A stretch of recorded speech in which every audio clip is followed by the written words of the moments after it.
I took the Rhino and the CRF250L out for some testing last weekend, and I broke some things. But what I wanted to do was get an idea of the handling of the Rhino, and I wanted to get an idea of how the CRF250L handled the trails. And so here's some footage from testing those out. It doesn't really fit. That's what she said.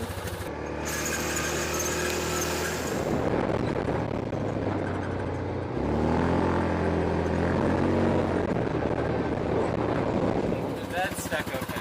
See the bed? Oh, yeah.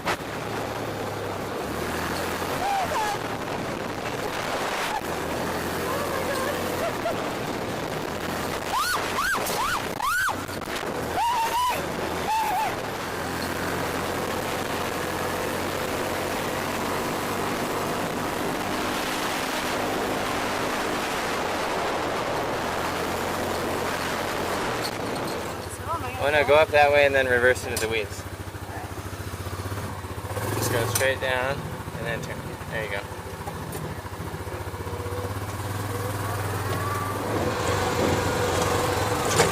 Ah! Yeah. What's that? Yeah, I got it. Hello. Are you okay? Yeah, okay. Okay. Keep going. Okay. Are you good to go?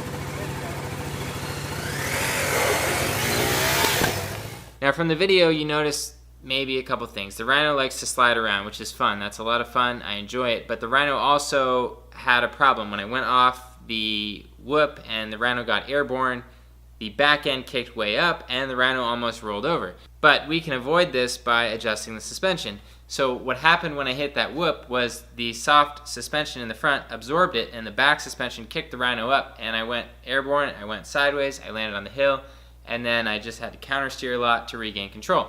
So not a big deal, but I'd like to make some changes to the suspension, so I am going to adjust the preload on the shocks. And then we come to the bike. The bike has no power. It's a CRF250L.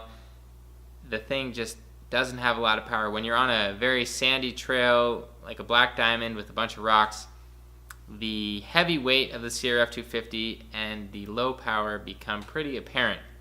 So you got to rev the thing up and just fly up there to get going. So I'm going to look into some power mods for that. But we broke the clutch handle off, so I'm going to get some new levers for the bike.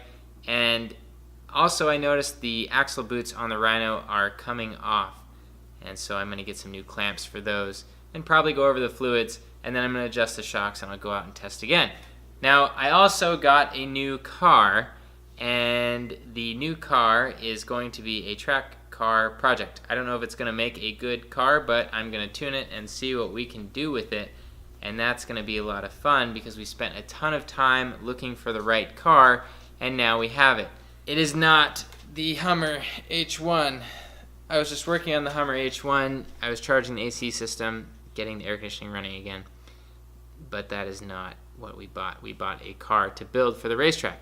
So I'll give you some hints on it. It has 4 doors. It has a 6-speed manual transmission.